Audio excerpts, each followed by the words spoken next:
What's up, everybody? Having a good week, day, good night, for y'all tuning in, whether live or on demand. This is RBLR Bulls, and I am Carter Brantley, one of your wonderful co-hosts for tonight's show. We are going to be talking about everything USF athletics related. We've got a lot to talk about, too. We are in full swing of spring sports, and the men and women's basketball teams, man, they had some great weeks, some really big-time wins in conference play. Baseball also played UCF, and pretty well. We'll talk about that a little bit too. Obviously, softball had a great week as well, and then some other sports that we'll touch on to finish out the episode. But before I go any further, need to introduce my wonderful co-host that I mentioned previously, Mr. Jonathan Shields. How are you doing today, my friend? I'm great. It's officially March, right? First episode of March, I'm pretty sure. So just locked in. I'll be in Nashville next week for the SEC tournament, which is very exciting. And then I'm also going to the first round in Tampa because the first and second rounds are in Tampa. So, it's the best time of the year. And it's just, I saw this debate, and I know it's not USF related, but I want to hear your guys' answer. What's the best month in the sports calendar? So obviously October, you have like the World Series. Obviously football is in full swing. You get like the sports equinox when there's like an NHL game and MLB, right? Football all on the same day. Obviously people say November with like the football aesthetic with Thanksgiving and stuff. But March has always been my pick. The March into the first 2 weeks of April, because you get college basketball, you get the Masters, and it doesn't get much better than that.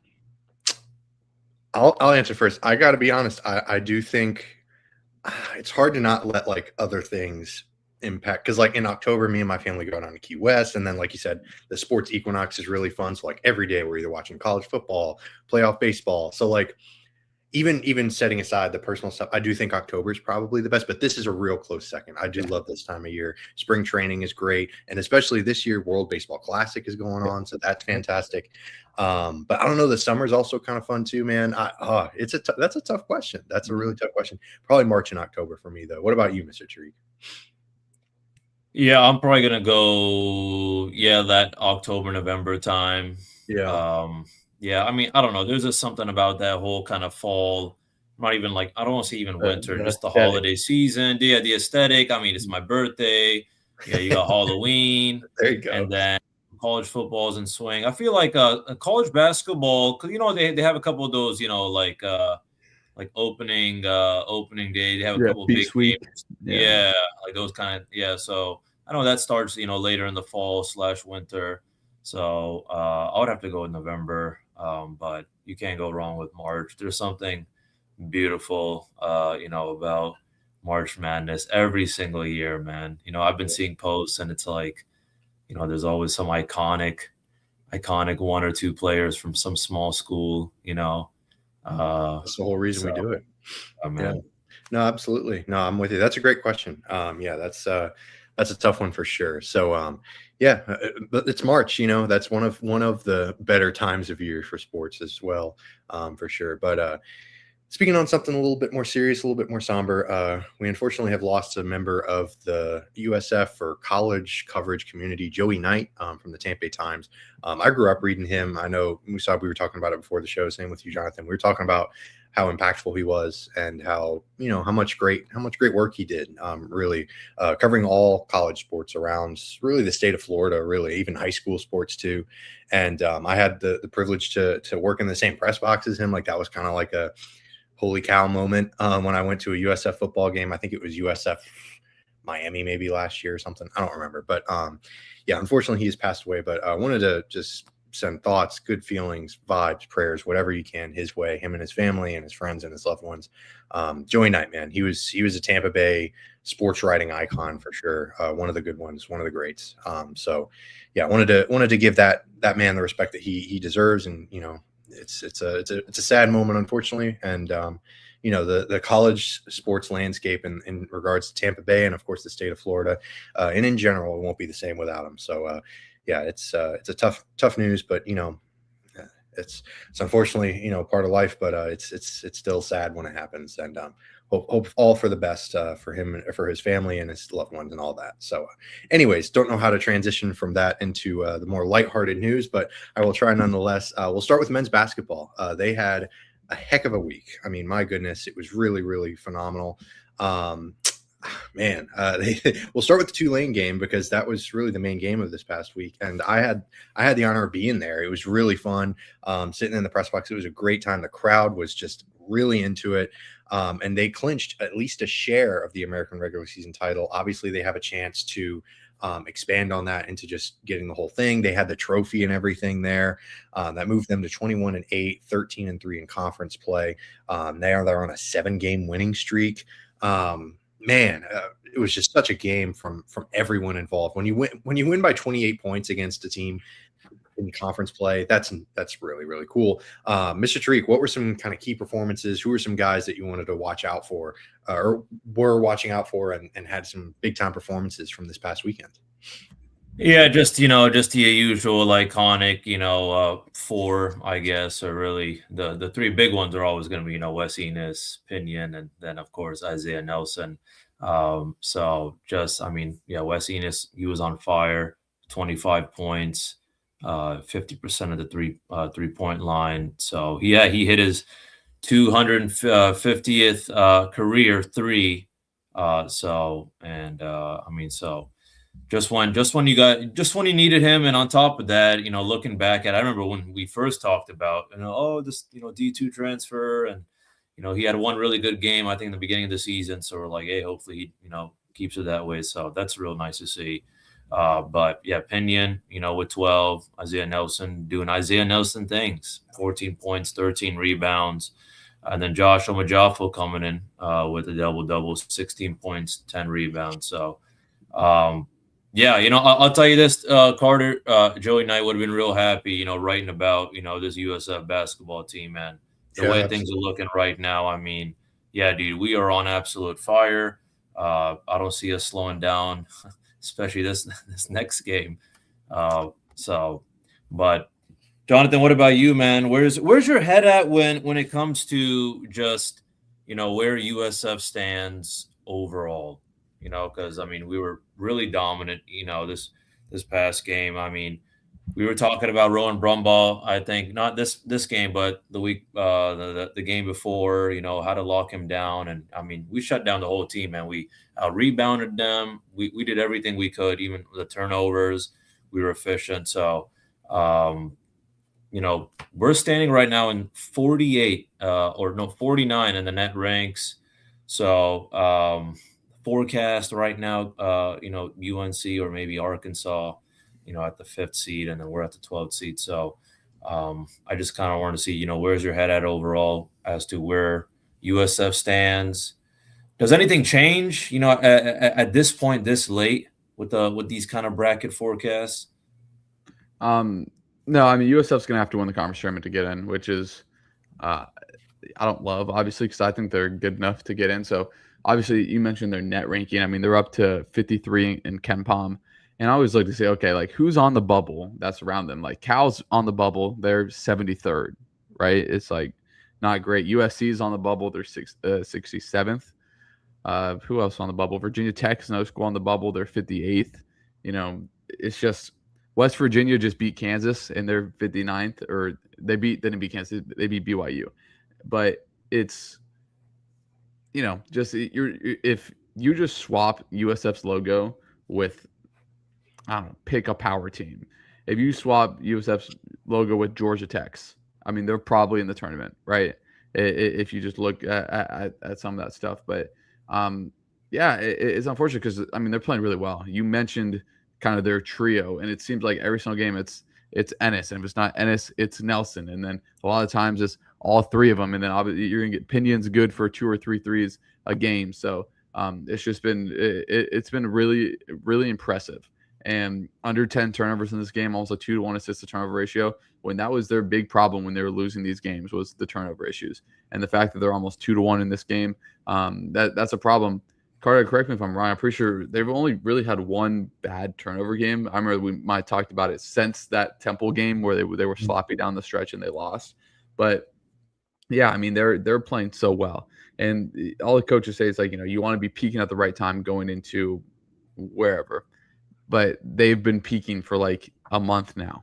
So what if this isn't their peak? What if this is just who they are and they can even kick it up another gear, right? So I just hope.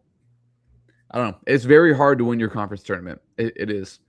Part of me kind of wishes the regular season champion got to go to the tournament because that's a more like proven you did it over almost 3 months. But again, I love the conference tournaments. That's part of what makes March Madness great. That's just, the beauty of playoffs, man. It's one and done. That's the beauty of it. But I think if we're trying to get the best teams, right, then you would take the American. But again, it doesn't matter. Again, I'm not going to sit here. So I guess there's always going to be that conference bias, even in this case, because we have a respectable schedule. For example, I remember we played Bama in the beginning of the season, and we put up a good fight. And I know Bama's up there in the ranks. So, but I mean, that's perhaps just how it is. In all sports. Yeah, but they look at quad 1 wins, which is a big deal. And USF is 2-2 in quad 1 games, and they're 4-3 in quad 2, and they have 3 quad 3 losses, which is why they won't get in. You don't have quad 3 losses and get the at-large bid. So that's where it sucks. So like Memphis, when you look at the schedule and you look preseason, it's like, okay, how many quad 1 games are we going to have? Obviously, Alabama's going to stay quad. That's honestly quad 1A, which is top 20 in the net. And then you think, okay, both Memphis games should be quad 1.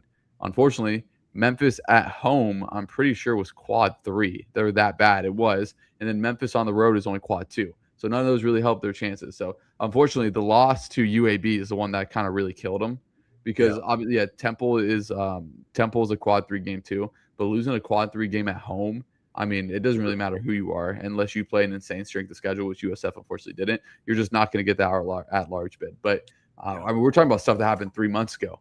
If USF wins their conference tournament, which they will be favored to do, I mean, they're good enough to make a second weekend. As crazy as that sounds, it really is. That 5-12 or 5-11, 4-12, however the bracket shapes up matchup, there's always upsets. And USF is probably the most dangerous team because they play like I've seen some analysts, just on social media saying like, hey, don't sleep on this team. And they explain why, so yeah, man, it's definitely USF is a mid-major Alabama that guards. It's as simple as that, that they get. People want to look at all the threes that they make and they take.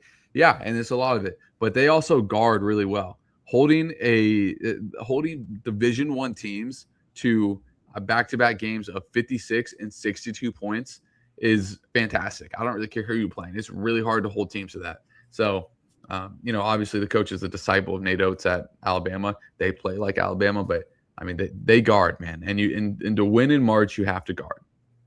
Yeah, and I think what's really fascinating, because I asked kind of Coach Hodgson in the press conference sort of a general question if he was standing in front of the committee and had to make a case for USF to make it into the big dance, and he gave a pretty eloquent answer. I think it was like a little over 2 minutes, and he emphasized how those non-conference games, like as much as they scheduled Bama and Oklahoma State, they also couldn't really schedule anyone else. And he said, man, he talked about how he'd show off the text messages of him trying to get these, big time games. Yeah. And he said he reached out to every single Florida school, like UF, FSU, UCF, Miami. You can go down the list, and none of them wanted to play USF. I'll give you a little insight to that. So coaches only want to play quad 1 games or quad 4 games. For sure. So yeah, they're not going to. USF is a quad 2. Yeah. It does nothing if you win it or it hurts you if you lose. And it sucks. I hate that. Like, I want to see Miami and USF play every year. USF and Florida played, was it last year? They opened the season against each other. Like it should happen like that. But the same thing happened with Miami, Ohio. And it's really unfortunate where you bring in all these good players and you're like, okay, let's go play Florida State. But Florida State looks at this like, okay, they're never going to be quad 1. That's a quad 2, kind of opportunity. Yeah, exactly, which is unfortunate. And honestly, I think now, let me look at this. I think USF is technically a quad 1 win now. Yeah, so USF is a quad 1 game now. But obviously, you can't predict that in the preseason, right? But I mean, now it gives Alabama. Let me double check at home if it's a quad 1 win for them. You can keep talking while I look for this, but I'll tell you this, listeners, it ain't as simple as just your team winning the conference. There's some things like these quad things, and I'm really happy, Jonathan, you're explaining all this because this didn't come to all that kind of the whole how the quad record works. For quad 1, 2, 3, it's those are important things that you're So any team that plays at USF is a quad 1 game for them. So let's say when Memphis played at USF a few weeks ago, that's a quad 1 game for them. Any team that plays USF at home is considered a quad 2. I forget the parameters for it, but I think they have to be below like top 50 or something in the net for it to be considered a quad 1 at home, and it's top 75 if it's on the road. So yeah, but it just shows. I mean, look, USF's that good, but I looked at Cal because Cal's one of the teams on the bubble right now, and Cal only has 1 quad 3 loss, and that's why Cal's on the outside looking in. Indiana is another team that's riding the bubble too, and you just don't see a lot of these schools with those quad 3 losses, which is really unfortunate because if you put USF in these games that they played in the beginning of the year, I mean, how many are they losing? You know what I mean? Just the way that they're playing now. So yeah, Indiana is another team on the bubble, undefeated in quad 3 and 4. So it's just unfortunate because I'd way rather see USF in the tournament than Indiana. Of course, yeah. It's so frustrating because like you said, like there's no upside for the bigger schools to schedule this mid-major team like USF that's pretty good because, like you said, there's just no upside, all downside. Like at best, you manage to sneak out with a win, a quad 2 win or whatever. And at worst, you add a bad loss to your resume. So it's brutal, man. I don't really know what the answer is because, I mean, you run into this with college football, like where now, Alabama canceled their game with USF this upcoming season because what's the upside? You end up like UF and you lose, or Boise State or whatever. Like, sure, like you'll probably beat them, but the chance that you don't beat them is big enough to where like it's just not worth it anymore. So, yeah, man, it's depressing. It's kind of a sad state of affairs because it's just like Jonathan, like you said, you want the best teams in the tournament, and the current system. It's better than nothing. I suppose it's better than just like I don't know. I don't know what the solution is, but the current system isn't necessarily the most optimal way to set things up. And it's frustrating. It's frustrating for fans of hoops because, USF fans want to see their team in the big dance. But like just realistically, it's probably not going to happen unless they win this tournament, which they very well could. But it's unfortunate because they deserve it. And that's a really nasty thing in college sports with all this stuff. So, yeah, the big picture stuff is kind of depressing with USF sometimes because they're looked down upon and they're not necessarily in, they're not in the SEC or the ACC or whatever. So yeah, it's frustrating, but let's get back to the game itself because I wanted to talk about this with you, Jonathan, because man, Tulane was getting pretty physical. I'm not gonna lie, the vibes around the game were a little weird because USF kind of was leading most of the game, and it was kind of, Tulane got dominated earlier. They're having a crappy season. So, for a team like USF in an advantageous spot, when you're going up against a team like Tulane, who's not in a good spot with their team, and they're kind of playing a little chippy, how do you deal with that? Like, how do you cope with necessarily like a team that's kind of looking to kind of ruin your season or maybe get into some skirmishes, shall we say? You just got to keep your head because USF has everything to lose and Tulane has nothing to lose, right? So they're trying to do everything they can to get the advantage. Yeah. So which is unfortunate that games kind of come to that. I hate that, honestly. When I played in games like that, coach and stuff like that, it's almost not basketball at a point like that, right? You want to be able to beat the team because you out executed them and outplayed them, right? Not just because you won the physical battle. Physical battle is not the right word. You basically like fought them, but yeah, I mean, it's a way that's probably part of Tulane's game plan, right? Was to be physical with them, and it went overboard. It's the same thing that happened in the Florida-Arkansas game the other day, and then the refs get involved, and then they go to the monitor for stuff, and it just drags the game on. It's all the worst parts about college basketball. But real quick, I wanted to update one thing I said. So if you have a home game, the team in the net needs to be 1 through 30 to be a quad 1 win. A neutral site is 1 through 50, and away is 1 through 75. So USF right now, I believe, is 53rd in the net. Let me double check that. But I think I said that it was, they are 48th in the net.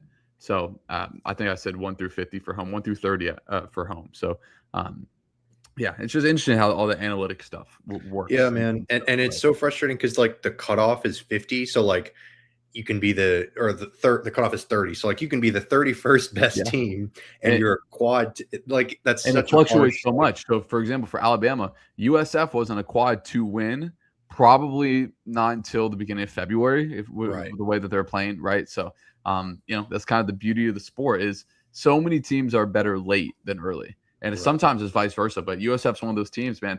If I'm Arkansas and I play USF in the first round, I would be pissed. if I was North Carolina, if I was right, it's just it just kind of goes every single year. These teams that are underseeded because of just with their conference or whatever, and USF's going to be one of those teams just because of kind of how they're situated. But as we talked about, they got to take care of business next week in Birmingham.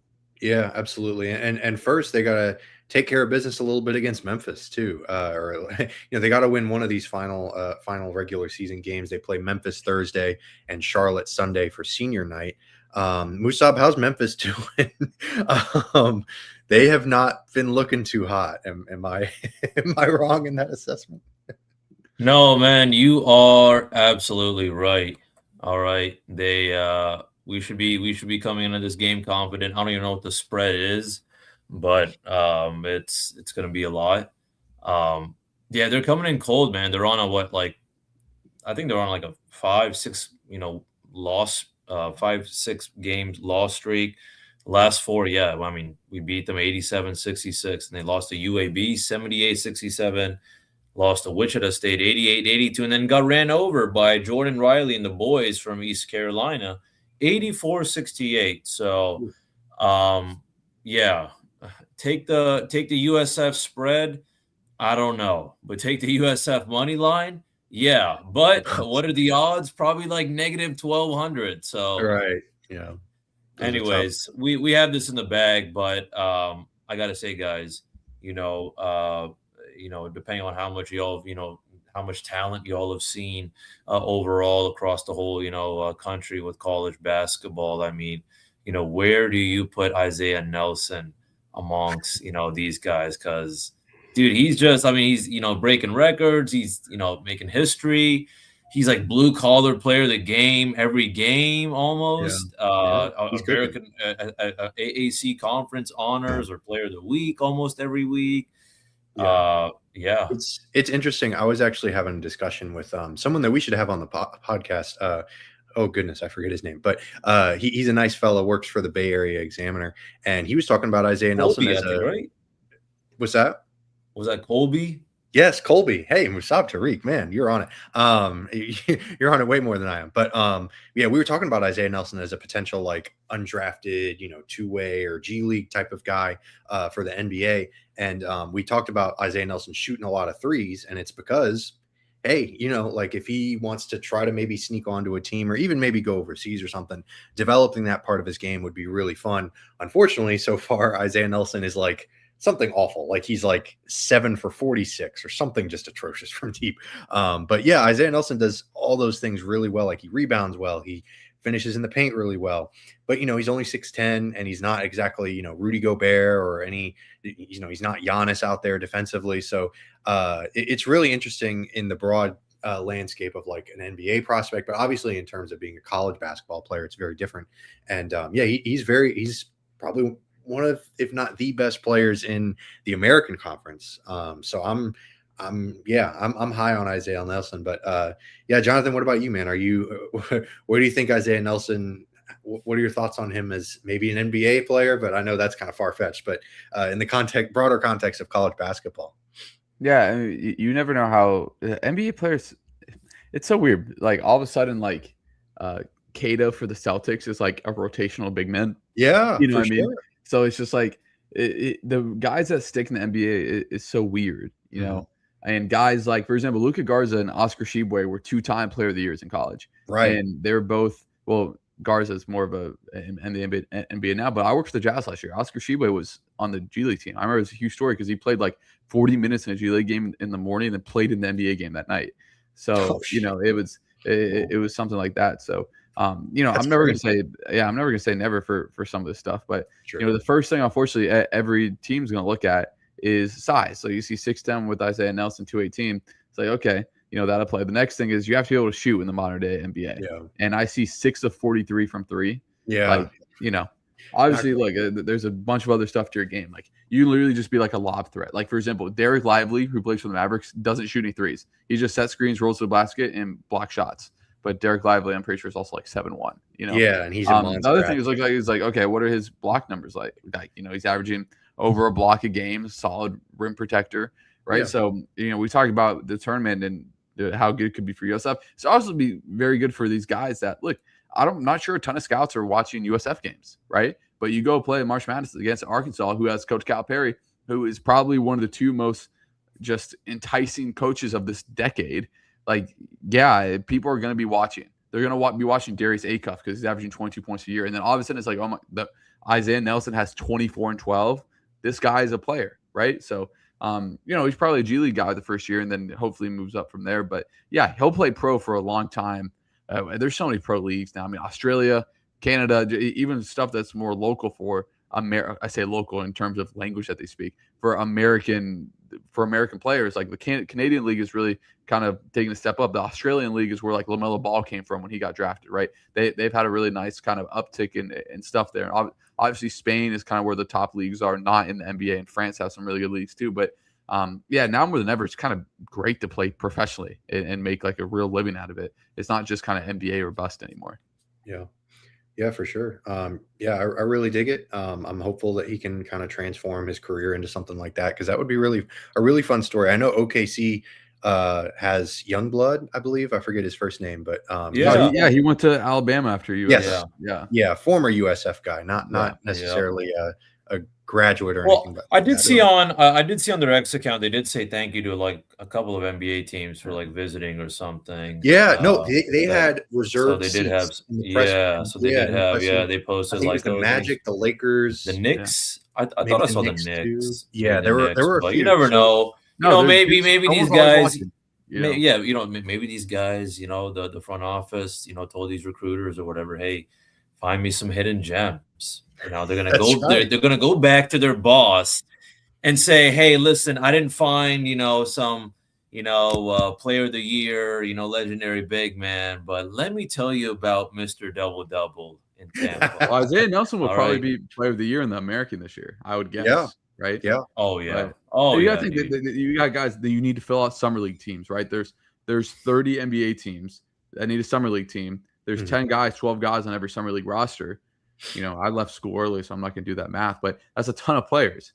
Sure. And there's only 60 picks in the draft. Sometimes 58 when people get second-round picks taken away from them for tampering and whatnot. Right. So, you're looking at adding, obviously there's second-year guys in there, but, you're adding 200 guys that – or 150 guys that, are undrafted, are just fighting for a spot. So, yeah, it would not surprise me at all for him. And I know Wes Ennis has another year of eligibility. So, he's probably going to hopefully stay and get a bag, but maybe get a bag elsewhere. But, it's always interesting when you step into that realm with it.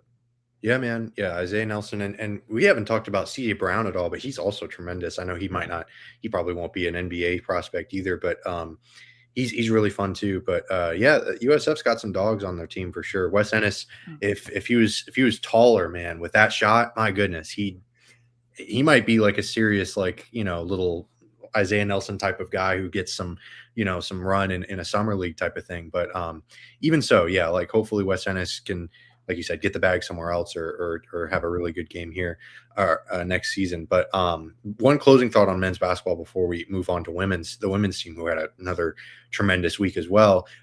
Jonathan, Coach Hodgson talked about this, and I wanted to hear your thoughts on it. Playing all 40 minutes because the net rating incorporates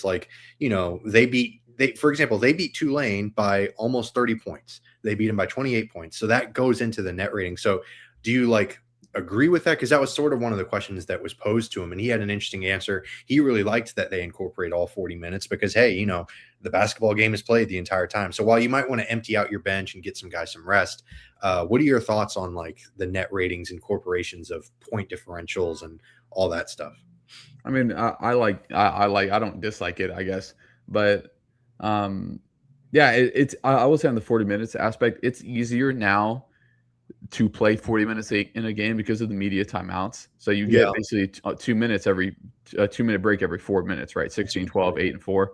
So it's easier to do that for the players that you want to play 40 minutes, obviously. And I don't think anyone in the country is playing 40 minutes. But for example, if Wes Ennis, I don't remember off the top of my head, their last close game, I bet you against Temple, Wes Ennis played almost 40 minutes, right? Yeah. It's easier to do. But it keeps you on the toes. Like if during the NBA Cup in the NBA, because point differential is such a big deal, you'll see like a 20-point game that teams are trying super hard down the stretch. So it kind of has a little bit of that feel. But I don't necessarily have a problem with it. I'm more of the person that's like, okay, there's not that big of a difference between being rated 45th and 48th in the net. I'm all just like roll the balls out and let's play, right? I don't care what I'm ranked. If we're on a neutral court in Wichita, Kansas, USF versus Miami, Ohio, like let's go play. You know what I mean?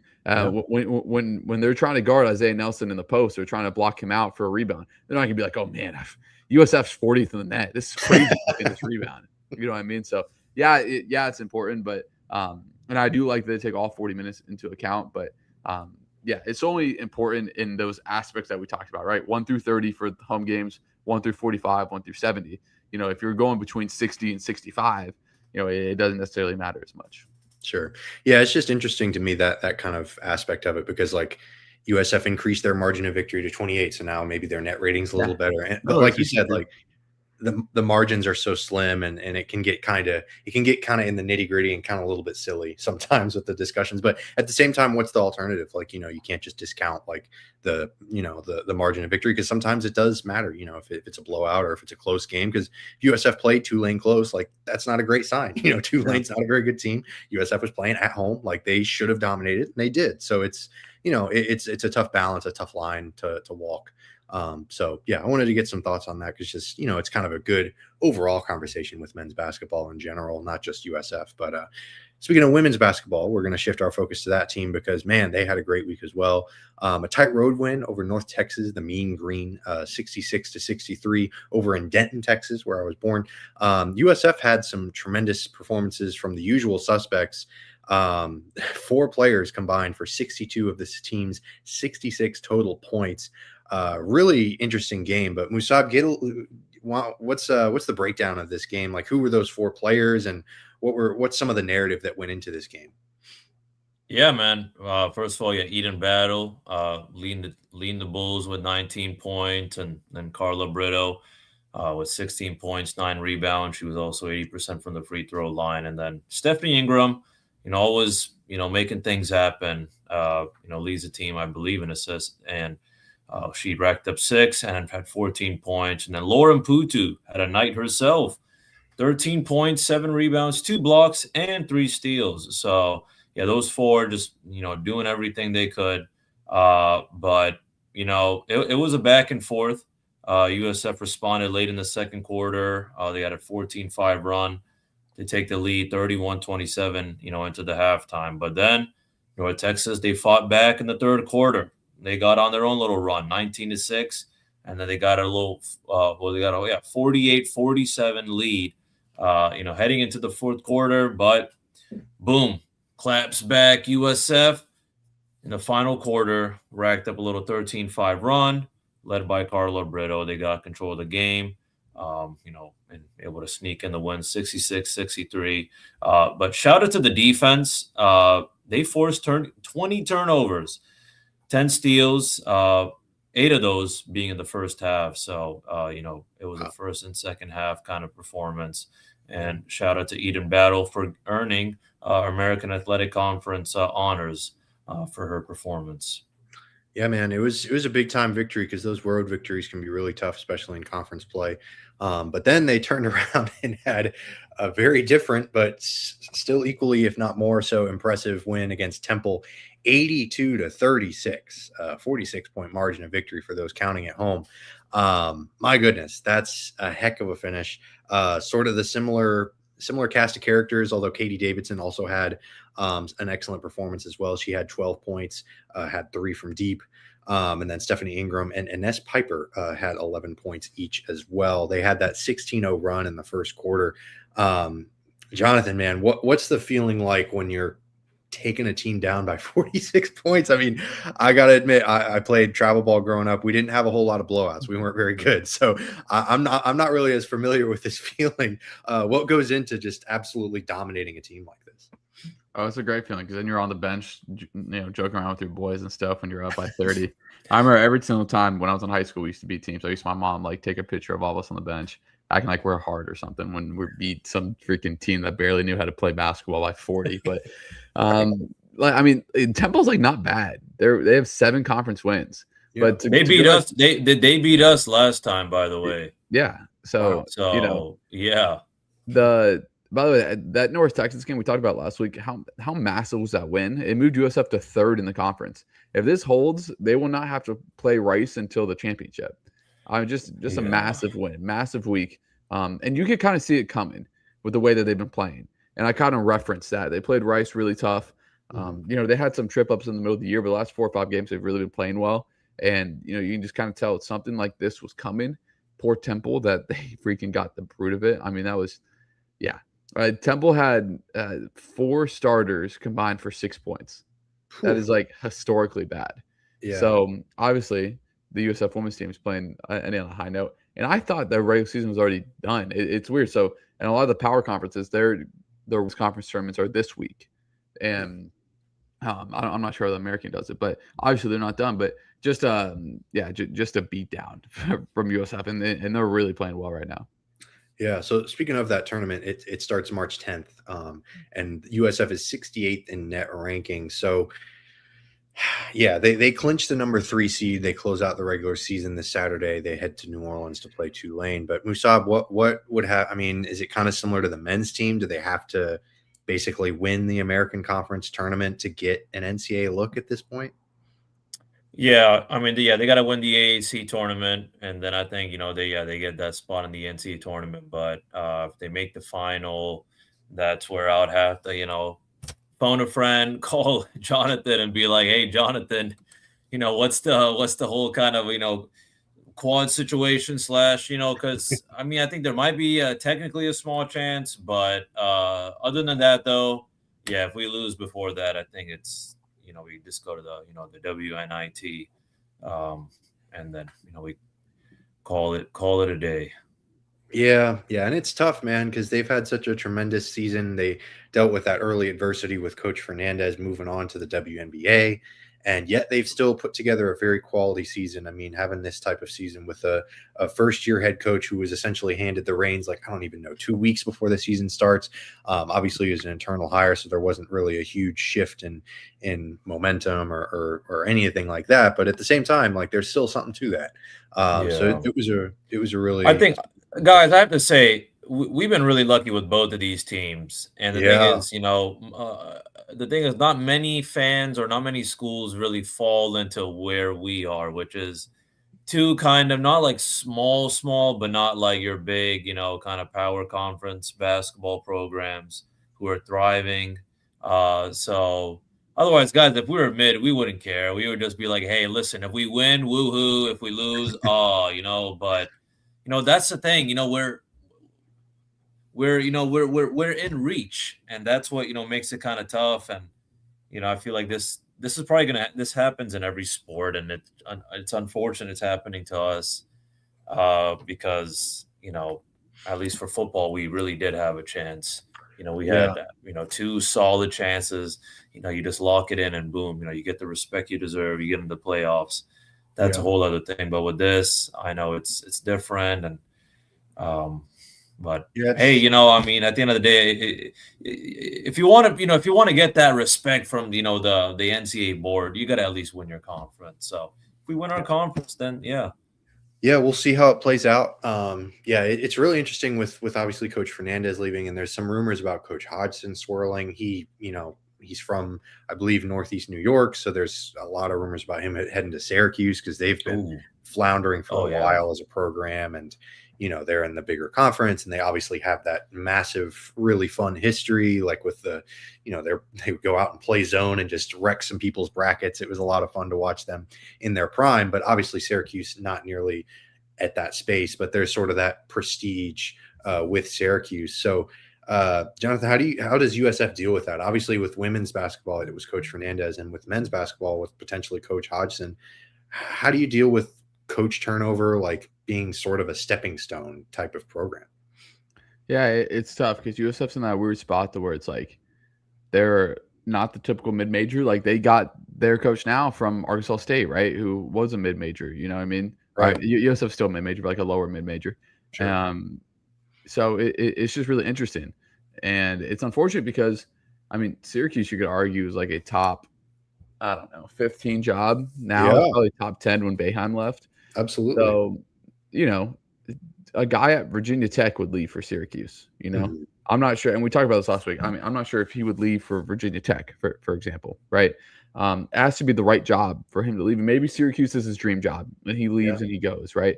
But I've heard that he loves it here. I've heard that his family loves it here. Yeah, he seems to. So we'll see. But I do think if the Syracuse job is offered to him, I mean, it's tough to say no to that job. It really is, man. I mean, any school that's won a national championship this century, it's hard to say no to, right? Yeah. So, I mean, you think of like Syracuse won in 2003, right? Even Maryland won recently in the last 35 years, right? So it's just hard to say no to even. You don't think Maryland's like, oh, basketball power, right? But they were the team that was hounding JJ Redick for a lot of his career. So, it's interesting. I must admit, I would feel a little miffed if he left for Maryland, just because, like you said, there's a good bit of history, but Syracuse is kind of comparable to Auburn. Like, I hate to be lazy and compare it to a football school that Alex Golesh left for, but like it's very, like, it's easy to see a path to Syracuse and Maryland in some respects too. But Syracuse has that history, and like you said, with Coach Bowenheim, they were a machine, man. They were so much fun to watch. So they're tough. I'll be curious to see how that storyline plays out. And, hopefully USF doesn't lose another coach, because, like you said, Coach Hodgson does seem to really enjoy it here. But then again, you could say that for a lot of coaches that end up leaving their jobs. So there's a lot of factors. I wouldn't blame him either. Especially imagine if he goes there and then turns it even a little bit around. I mean, that's massive. You know what I'm saying? So that's what those programs are, drooling for, is, someone to come on in and do something, or hell, turn it around, make it a whole 180. But I got to say, being a USF alum and, following USF, now, I mean, obviously I'm a lot more closely, but, the culture just gets better and better and better each year, honestly. And, having our own USF athletic CEO, it just makes me think, leaving USF now it's different than it was, like, 5-10 years ago. Yeah, with Willie Taggart or something. So, in that kind of way. But and it's fascinating because the USF CEO is being rumored or linked to Kentucky. So it's just like, oh my God. Man, I haven't seen that yet. What? It never ends, man. It never ends. It's tough, dude. He's already. I mean, there's like parody accounts for him, and he's a legend already at USF. But I do want to give props, because we haven't mentioned it. Hodgson is one out of 10 head coaches in the last 15 years to win back-to-back titles in different leagues. Hey, there you go. I'd seen that from the USF men's basketball X account or Twitter account. So, hey man, it could be. Watch him do it again next year with Syracuse. Right. Yeah. We'll see. It's tough. The good news for Rob Higgins, I think he's a USF alum. So I do think that sort of plays well for USF. Maybe he'll stick around because, hey, man, he was a USF guy through and through. So we'll see. But Jonathan, I know you got to hop off and head to Orlando, you said it was? Yeah, one of my buddies in between here in Orlando. Oh, God bless you. Yeah. We'll see. That sounds like a miserable hoping to avoid the traffic. Yeah, hopefully so, man. But we'll take the reins from here, brother. We'll see you next week, and stay tuned for more Jonathan Shields men's basketball and women's basketball. Yeah, thank you, Jonathan. See you guys next week. Yes, sir. See you next week. Sir. All right. Well, now we are shifting our focus to the baseball team, because, man, they had a really fun weekend. They managed to take home a series victory after traveling to I guess it's kind of Orlando. I think technically it's Oviedo that UCF is in. Oviedo, yeah. Who cares? They're UCF. But they opened the war on I-4 really strong with a 9-2 victory to start the series. Really took control in the first inning. Nathan Early managed to hit a 2-run bomb. It was a really fun time. And then UCF kind of came back. They tied it up 2-2, but then USF just went on a rampage, finished to the game on a 7-0 run. I know that's not really used in that type of verbiage isn't really used in baseball, but they had a couple of crooked numbers in the 5th and 6th. They hung up some 3-run innings. So it was really impressive. Edwin Alisea, he earned the win. And USF, they managed to rack up 13 hits on 9 runs. So it was a really impressive start to move to 8-2 on the season. And then game 2, a bit more of a pitching duel. Definitely not nearly the thumping offensively from USF. It went into extras as well. Ended up being a 2-1 victory, though, for USF. They had not a walk-off, but they managed to take the lead in 2-1 in the 10th, and then Landon O'Donnell closed the door. He got his 3rd save of the season. So USF, that was the doubleheader to start the weekend, and that clinched them the series. Unfortunately, they weren't able to come away with a sweep, but it was another tight one, 2-1 loss as UCF walked it off. But Landon York, he had a really strong outing in that 3rd game. So it was really fun. And, a really fun weekend. And then yesterday they took home a 12-4 win, really dominant over Stetson. I know Stetson, not exactly the Division I powerhouse that a lot of people think of, but they're still pretty good. So managing to give them an 8-run thumping is really impressive. And USF put up another crooked number in that one in the 4th inning that really took the control of the game. They scored 8 runs in that inning. So they're 10-3 now. Best start since 2017. They're going to host Southern University for a 3-game series starting Friday, so in a couple of games, in a couple of days. Another historic mark for USF athletics, dude. I feel like we talk about history every single episode. This is the first time that this program, in 50 years did XYZ, and it's like, it's a beautiful time. What a time to be a Bull, man. What a time to be a Bull indeed, man. Yeah, it's they're cooking. And this USF team in baseball, man, they're no joke. I know Southern Miss, my parents' alum, my parents' school where they met, they've been really cooking this year too. So USF, man, they're on the right track for sure. And, they could make some noise, even though they're also, the American Conference. It's like Rodney Dangerfield. Is there a power conference, when you think SEC, like football, you're like, okay, that's like the Ivy League, of football. Yes. What about for baseball?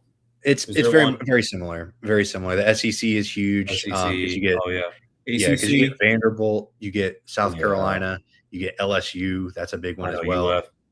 Yeah, UF obviously is massive too. I mean, there's just the SEC is unfortunately kind of the big school. Even Rice and Vanderbilt. I mean, I know I already kind of mentioned Vanderbilt, but Vanderbilt's like the class, or at least it has been sort of the class of college baseball. Really? But okay. There's also Cal Fullerton out west. Cal Fullerton's a great baseball school. Okay. I forget what conference they're in, but they're not necessarily SEC.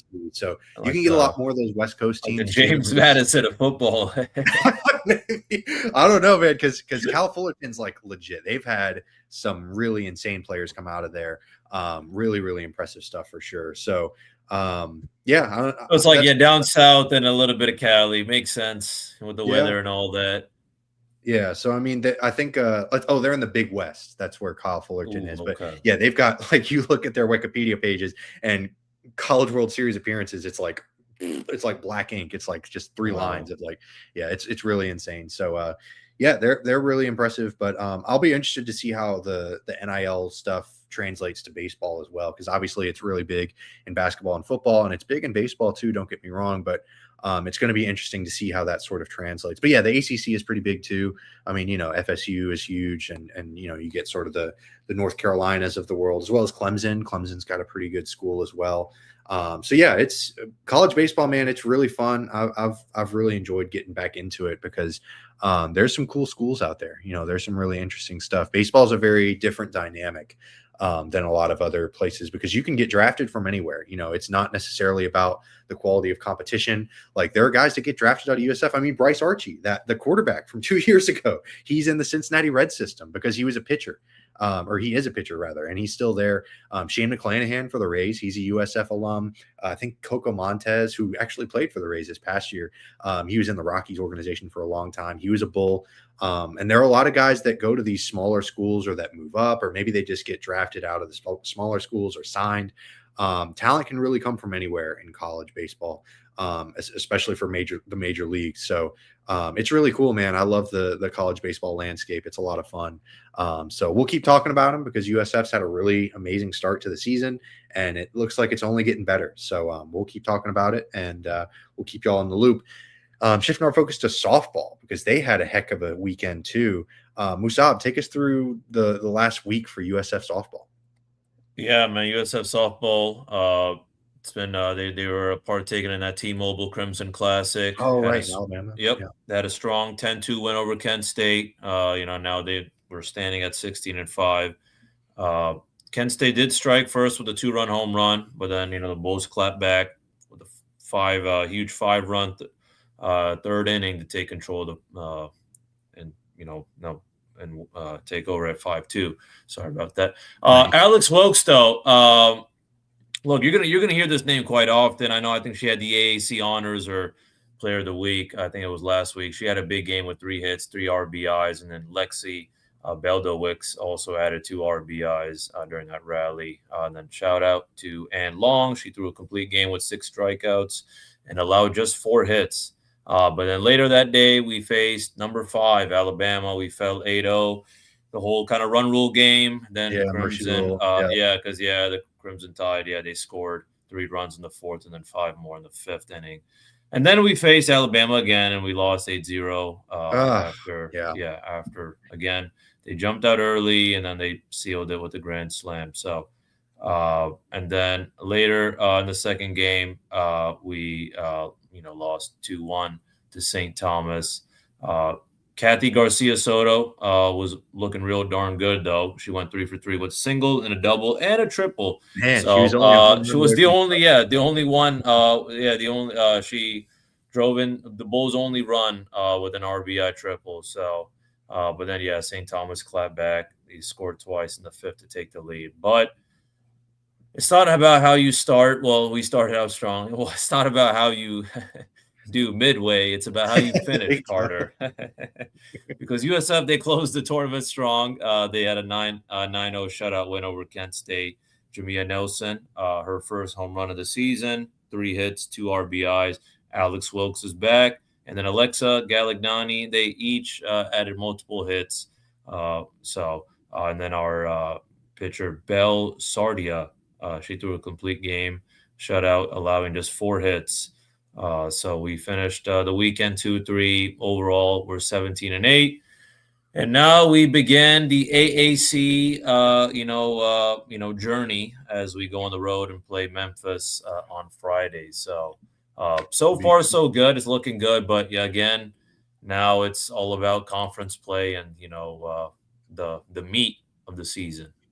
Yeah, man, that conference play, man, it's where you make your money or you lose your money. And that should be a fun one on Friday, headed up to Memphis to take on those Tigers.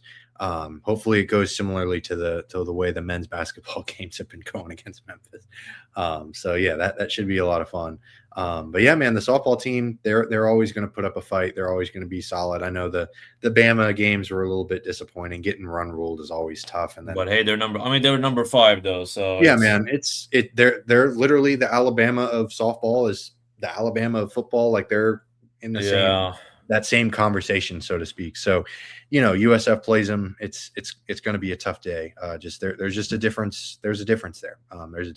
So, we'll see if USF can manage to bounce back from a little bit of a disappointing tournament in terms of the St. Thomas game was winnable. I thought that they could pull out a victory there, but those Alabama games, those are going to be tough regardless. But I'm happy. At the end of the day, I'm always happy we get exposure. Yeah. Oh yeah. Program we are now. Look, we had the opportunity to at least put up a fight.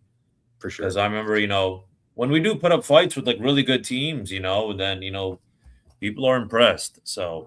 Unfortunately, this wasn't impressing, but it's okay. Yeah. It was expected. Hey, it happens. But shifting our focus to beach volleyball now, because they had the Seminole Beach Bash in Tallahassee. Unfortunately, took 2 tough losses against the 2 ranked teams that they played. The first duel, they fell to TCU, who's ranked number 7, 5-0, despite some competitive matches across the courts. It was pretty tough. TCU grabbed the first point on court 4. They just had a straight set win, 21-9 and 21-15 over Sasha Paslowski and Bella Almeida, I believe. Please forgive us. And then TCU added another win on court 5 that took them up 2-0. And then they sealed the match with a court 2 victory, 22-20 and 21-13 there. But one of the closest matches came on court 3. Abigail Lagaman and Morgan Anderson forced a third set. It was really impressive. They went up 21-17, then they took one to 19-21, and then they lost 15-12, unfortunately. And then later in the day, they faced North Florida, who's ranked number 16. I know, North Florida, hey. So it's kind of fun. Tight matchup, came down to the final courts. They got on the board first with Teresa Lachkabova, good gracious, and Kate Stewart. They dominated on court 5, 21-8 and 21-12. And then North Florida responded with wins on court 4 and 2 to take a 2-1 lead. And then they clinched it on court 1, where Zoe Mitchell and Josephine Seck unfortunately fell in a close straight set battle, 23-21 and 22-19. So it was kind of tough, but USF picked up another point late to make things interesting. But it was really good to see them be competitive against those two ranked teams. And where is USF headed next, Mr. Tariq? They've got a local match too, right? Yeah, yes, sir. They travel to the University of Tampa, so just across town for the Tampa Beach Brawl, where they're going to be going against Tampa, Barry, Palm Beach Atlantic, and Eckerd. And I do want to say, and I'm learning more about college beach volleyball, as much as I can. First off, I want to say, hey, we put up a good fight with North Florida. Hey, TCU rightfully so is number 7. But it's nice to know that we can at least hang with some of these some of the top dogs. But one thing that I was actually thinking about is beach volleyball is kind of like college hockey. You know what I'm saying? It's kind of like there's a very specific area. You know what I'm saying? You don't go to Texas for college hockey. You know what I'm saying? You don't go to Florida for college hockey. You go up north. You play for BU or BC or something, or some small school in Minnesota. So I'm wondering if that's maybe the same thing with with beach volleyball. Maybe we see that a little bit with North Florida being number 16. I don't think you'd ever see University of North Florida being ranked in any athletic program. Right. Or in any sport, maybe minus beach volleyball. Nothing against them, but it also makes me think perhaps some of these other schools down in Florida have some good programs, like Barry or UTampa as well. So I'm curious to see, this is not like tennis where, we kind of just ran through the competition. I have a feeling actually some of these schools could put up a good fight, man, just because there's only like 1 or 2 states you're going to come play beach volleyball for. It's Cali and Florida. So and I will say University of Tampa, man, that's a gorgeous school. It's a fun school to go to. I'm there kind of a lot for my work, and so it's interesting how that dynamic plays up into it for sure. Because you don't necessarily have to go to Alabama or have to go to University of Michigan or something. I'm actually checking right now. There's most of it, Florida and California. There's one Arizona, Eastern Illinois, but everything else, it's all just Florida, some Texas. Right. Yeah, I'm sure there are certain sections of the country that certainly have women's or beach volleyball tournaments and whatnot. But at the same time, there's only so much you can do with some of the weather conditions in certain places. So, we'll keep monitoring it. We'll keep looking at it. But man, the track and field team, Mr. Tariq, I know you're our track and field guy. You're big into it. They took a big time victory home this weekend, right? They won the American Indoor Championship in Birmingham. Is that right? Yeah, absolutely. Yeah, our USF men's track, they won the American Indoor Championship this past weekend in Birmingham. This is the program's 5th straight conference title. So again, just we're out here making history. We actually entered the last day of the meet in second, right behind Wichita State, but then we edged them out, won the title just by 2.5 points. But shout out to the Stars. First off, in the 400-meter final, it was a full sweep. We had Xavier Monfries got first place with a 46.34, and then Nathan Medalis, Chavoy Reed, and Kelsey Singleton finished second through fourth. And then Jaleel Kroll, he had a huge meet, winning 2 events. He, got first in the 60-meter with a 6.66, and then in the 200-meter with a 20.89. And then Kareem Belmadi, our long-distance specialist, he set up a USF program record. Here we are again with history. In the mile, where he racked up a time of 4:03. He got 3rd overall in the meet. And then on the women's side, still some real good things. For example, and I'm going to try to pronounce this correctly. Sorry if I mispronounce it. Mercy Ungum Chab. She finished third in the 800 meter with a time of 2:09, and then Doris Keano added points with a third place finish in the 60 meter hurdles, running an 8:3. And then in the field events, Alexandra Cardoso Williams won the long jump title with a mark of 7.5 meters, and then got fourth in the triple jump. And then freshman Lila Versluis, I'm sorry if I mispronounced that, she got fifth in the triple jump, seventh in the high jump. Just, adding some key points for the women's side. So I wanted to give a shout out to both of those field athletes, Cardoso Williams and Versluis, who were both named American Freshman of the Year for their performances. So coaching staff also got the recognition, named AAC Coaching Staff of the Year, after guiding the Bulls to their conference title. So what's next? Just honestly, most of these names should be able to at least qualify, but there's going to be a lot of things to go over, and that is now these runners and field athletes will be waiting for selections for the NCAA Indoor Championships, which will be March 13th to the 14th in Arkansas. So we'll see what goes on with that. That's the more kind of exciting part. If it ever came to your mind as to why, we haven't talked about the 100 meter, is because the track is curved. So you can't run an accurate 100 meter on a curved track. So that's why there's only 60 meter. So it just goes 60 and then it goes 200, just because, they're like, fine, you can run around the whole track twice. There's a lot of those kind of weird technicalities, and there's kind of like there's the wind effect, for outdoor meets. Sure. But, there's if you think there's PFF for, football and basketball, they got PFF for track and field. Hell, they probably got PFF for beach volleyball, dude. I'm sure they do, man. They got the advanced, the exit velo on people's serves, the exit velos on people's spikes, expected. Right. Yeah. The real question is, man, what is the RAS score for our boys? Yeah. What's your RAS, bro? When you're going up to a beach volleyball player, hey, what's your RAS? That's crazy. Oh man, what's your relative athletic score? And then you get punched in the face because you're such a dork, which would probably happen to me, but that's okay.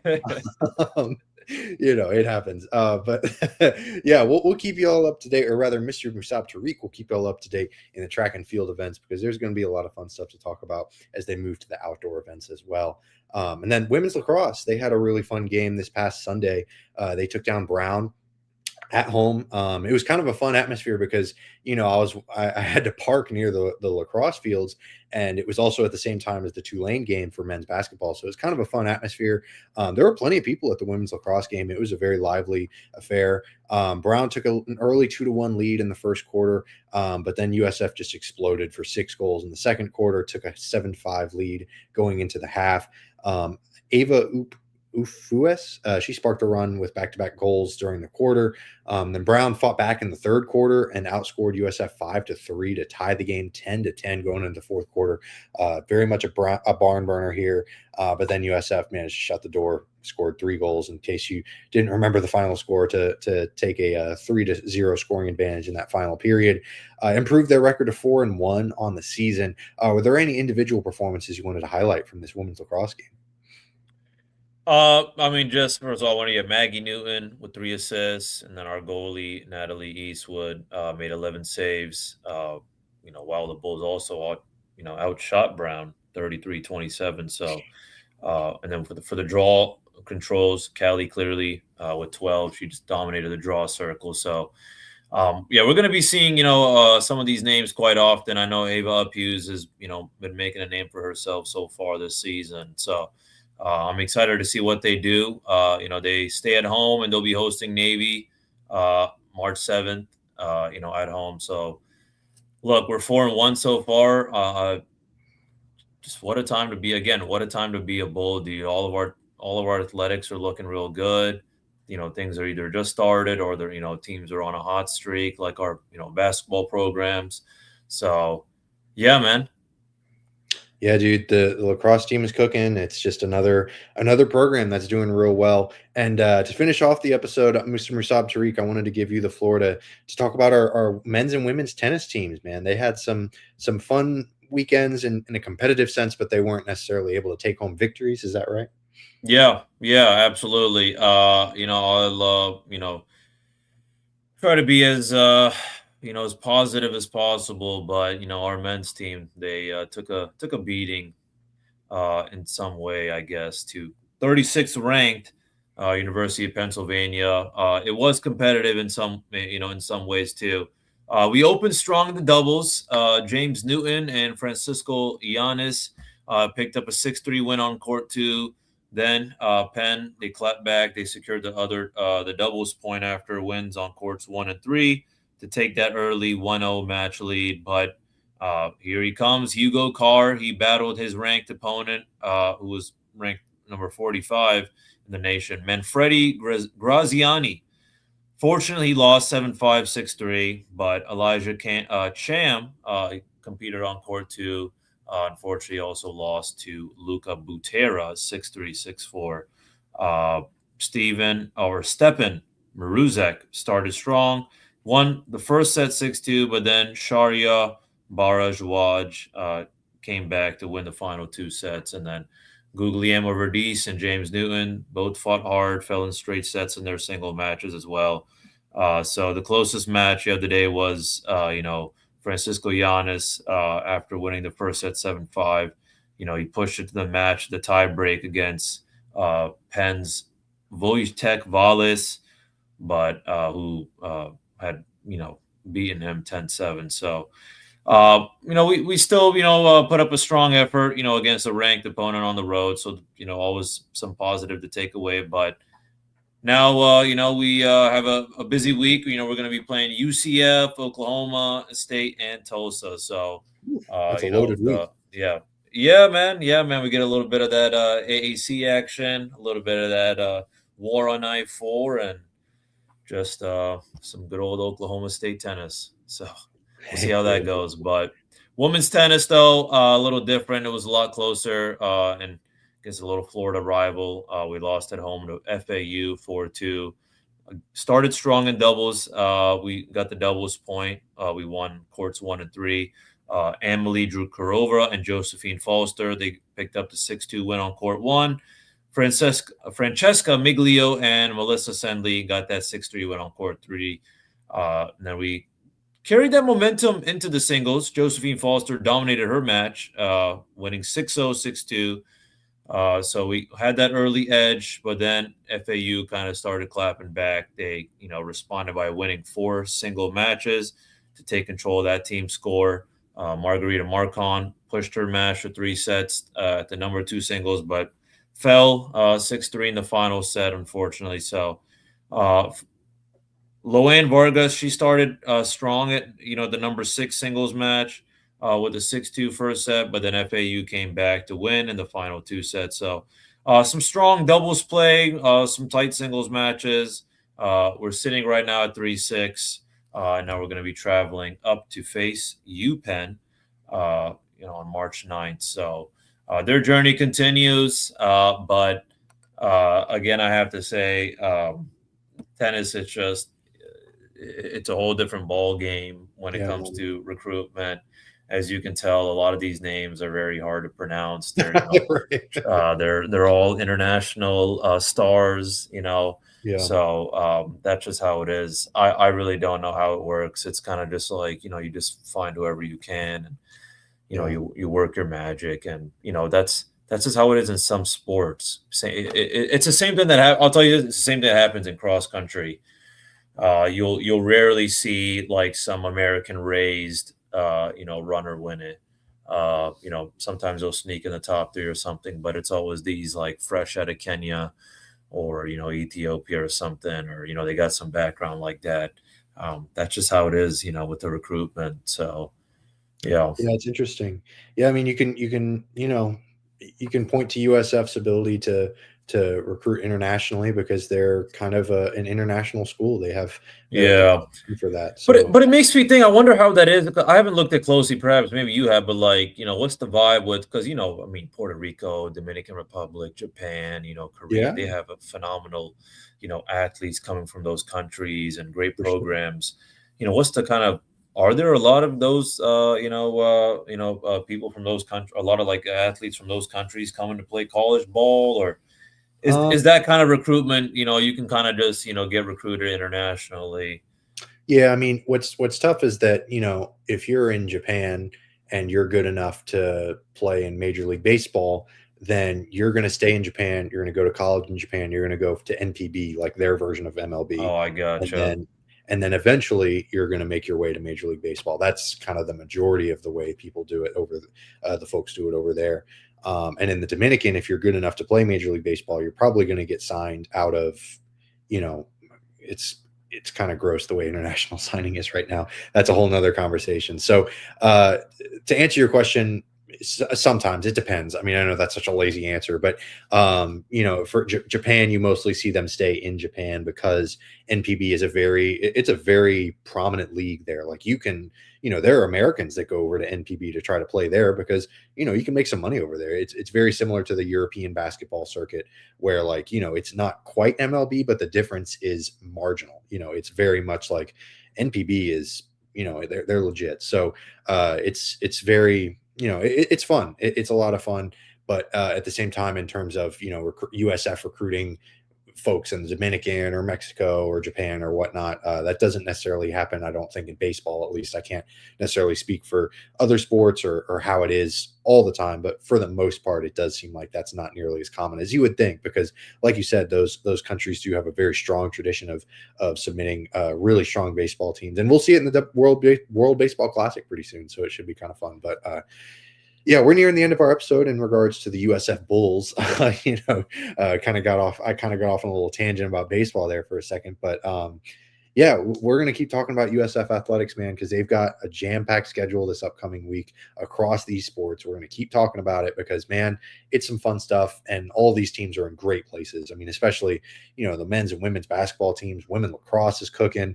I know softball had a bit of a rough outing against Bama, but they're going to be cooking in conference play. Baseball is really having a great time. Beach volleyball, we'll see how they do at the University of Tampa at that Tampa Beach Brawl. So stay tuned. We'll also have some track and field stuff with Mr. Musab Tariq. Appreciate y'all for tuning in. Hit that like and subscribe button on your way out.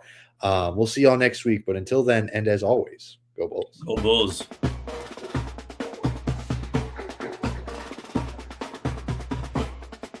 Thank you for tuning into this presentation by RBLR Sports. On your way out of the stadium, please remember to like and subscribe.